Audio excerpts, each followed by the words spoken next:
Yang ada di sini tadi dari mana? Itu dari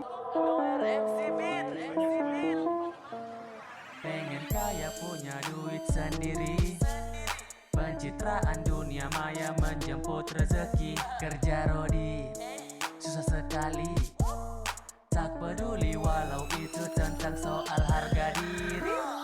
Prostitusi, kasus tak pernah mati. Prostitusi, sang dalang mucikari. Prostitusi, tak hanya lokalisasi. Prostitusi, artis juga di sini. Lagi viral di berita, artis model ibu kota, pasang tarif harga mewah, dananya bagi dua. Kasus yang satu ini kembali marak terjadi lagi setelah terciduk artis ini ditemani model body seksi.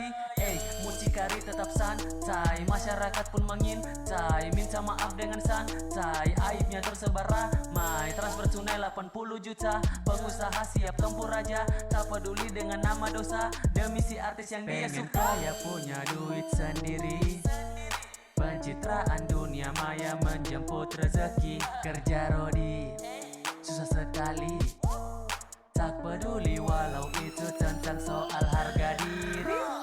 Prostitusi, kasus tak pernah mati. Prostitusi, sang dalang mucikari.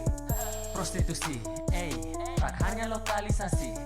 Prostitusi, artis juga di sini. Maaf atas kegaduhan yang telah terjadi, atas segala opini dan asumsi yang telah terbentuk di masyarakat maupun di media sosial.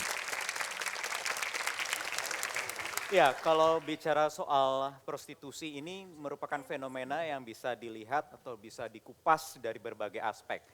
Hukum tadi sudah, dari budaya tadi sudah juga, dari psikologi juga sudah. Sekarang dari advokasi perempuan sudah. Saya ada Mas Zakir Rashidin, mantan pengacara VA. Pertanyaannya, apa alasan Anda mundur untuk membela klien Anda? Sebagai korban kalau perspektif kita bicara di sini. Ya. Politik enggak sekaligus biar Sekali dijawab, singkat ya Bang. Sekalian dijawab. Pertanyaannya adalah, apakah waktu Anda sebagai kuasa hukum, semua yang diumumkan oleh Polda itu, tuduhan itu, diakui enggak di BAP? Oke, silakan. Saya jawab dulu ya apa yang ditanyakan oleh Mas Wahyu tadi, bahwa Bang Hotman selaku pengacara senior ya, saya sangat hormati, pasti paham betul bahwa apa yang kemudian menjadi dasar ya sampai setiap pengacara mundur atau tidak mau menangani perkara yang awalnya ditangani. Tentu ini ada dua hal ya. Pertama, satu berkaitan dengan nurani, yang kedua tidak punya dasar hukum. Kalau melihat kasus VA ini memang secara hukum punya dasar karena terbukti ada tersangka. Tapi terkait dengan apakah advokasi perkara ini bertentangan dengan nurani atau tidak, saya katakan bertentangan dengan nurani. Itu saya sampaikan setelah ya saya melakukan press release 1 hari kemudian saya menyampaikan kepada Jen Salimar ya, selaku perantara untuk menyampaikan bahwa saya sudah tidak bersedia lagi untuk melakukan advokasi dan dengan begitu saya mundur. Jadi alasan faktor, ada alasan kemanusiaan begitu, nurani juga.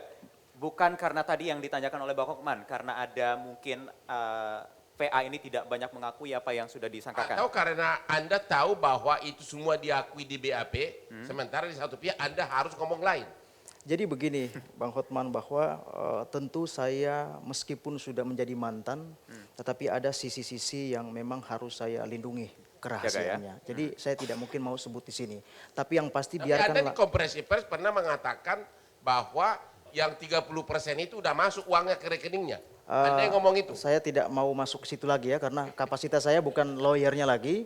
Dan saya tentu dengan mengundurkan diri, publik akan menilai apa sih yang kemudian menjadi sebab sampai mundur. Sementara di awal semua tahu bahwa saya begitu menggebu-gebu menjelaskan tentang apa yang sebenarnya terjadi. Dan itu bukan tanpa permintaan ya. Sekali lagi saya katakan bukan tanpa permintaan, tetapi itu diminta. Apa yang kemudian menjadi alasan sampai saya menyatakan seperti itu. Oke, Megdani mungkin? Oh iya, saya punya pertanyaan tapi data saya tuh ada di handphonenya Angie, jadi saya boleh pinjam handphonenya Angie? Boleh pinjam, tukeran. Apa? HP Oppo. Iya, Oke. coba pinjam. Bisa pakainya nggak? Bisa pakainya nggak? Weh, tapi ini kekunci nih. Ini bukannya gimana, diketuk apa gimana, keluar orang atau gimana sih? Oh ada fingerprintnya tapi nggak Sini. kelihatan. Sini. KN. Keren kan handphone gue? Wih canggih banget handphonenya. Beli. Keren deh. Iyalah itu jadi namanya. Gue bawa balik ya. Ya jangan, itu handphone gue. Lo beli deh HP Oppo R17 Pro. Jadinya itu ada pemindai jari yang tersembunyi gitu. Lo nggak bisa sembarangan bajak handphone gue. Itu data-data gue ada di situ, juga nggak bisa sembarangan dilihat sama orang. Beli makanya, nanya apa sekarang? Oke, Pak, harus datanya beli, apa? Pak, Dibacakan ya. boleh tapi ya. Silakan jangan McDenny. bajak-bajak. Pertanyaan saya sih ini berat banget sebenarnya, tapi mudah-mudahan Bapak mengerti pertanyaan saya. Mau nanya soal hukumnya sebenarnya Pak. Kan kalau saya lihat dari data ini ketentuan Undang-Undang Hukum Pidana atau KUHP tidak ada pasal yang dapat menjerat pengguna jasa prostitusi online maupun wanita yang melakukan prostitusi. Mungkin boleh dijelaskan Pak? Ya. Ya. Terima kasih ya. Memang kita sudah formula daripada hukum itu sudah kita cari. Ya. Benar kata Bang Hotman tadi.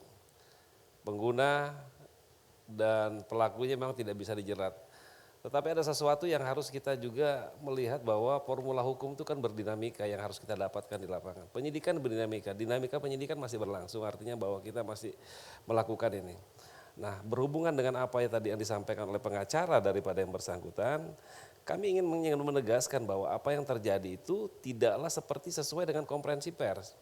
Nah akhirnya data ini keluar dan kita sampaikan itu.